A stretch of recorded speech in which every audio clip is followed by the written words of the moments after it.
Shariatpur welfare association ইউকের উদ্যোগে ইফতার ও দোয়া মাহফিল হয়েছে। এতে কমিউনিটি বিশিষ্ট ব্যক্তি ও সাধারণ মানুষ অংশ নেন। জাহাঙ্গীর আলম শিকদারের রিপোর্টে থাকছে বাকিটা।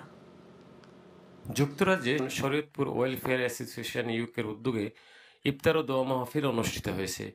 পবিত্র মাহে রমজান উপলক্ষে স্বতঃস্ফূর্তভাবে অত্যন্ত আনন্দঘন পরিবেশের মধ্য দিয়ে স্থানীয় একটি হলে সংগঠনের সভাপতি আক্তার হোসেন বাচ্চুর সভাপতিত্বে এবং সাধারণ সম্পাদক আহমদ রাজু বাবুলের উপস্থাপনায় কোরআন থেকে তেলাওয়াতের মধ্য দিয়ে অনুষ্ঠানটি শুরু হয়।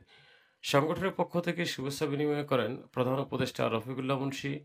এ সময় উপস্থিত ছিলেন উপদেষ্টা মণ্ডলীর অন্যতম সদস্য জনাব নাসির উদ্দিন মাতবর, দেলাওয়ার হোসেন মজু ব্যাপারী, রমিজউদ্দিন ব্যাপারী, মাসুদ সর্দার। সম্মানিত অতিথিবৃন্দ যারা উপস্থিত হয়েছেন, বিভিন্ন রাজনৈতিক, সামাজিক এবং কমিউনিটি ব্যক্তিবর্গ, সকলের প্রতি শরীয়তপুর ওয়েলফেয়ার অ্যাসোসিয়েশনের পক্ষ থেকে অনেক অনেক ধন্যবাদ এবং কৃতজ্ঞতা প্রকাশ করছি। যারা আসছেন এই রমজানে ইফতার পার্টিতে অনেক আপনাদের ধন্যবাদ। সবাইকে আমার পক্ষ থেকে এবং শরীয়তপুর ওয়েলফেয়ার অ্যাসোসিয়েশনের পক্ষ থেকে ধন্যবাদ। অনেক গণ্যমান্য লোক এসেছেন, সবাইকে ধন্যবাদ।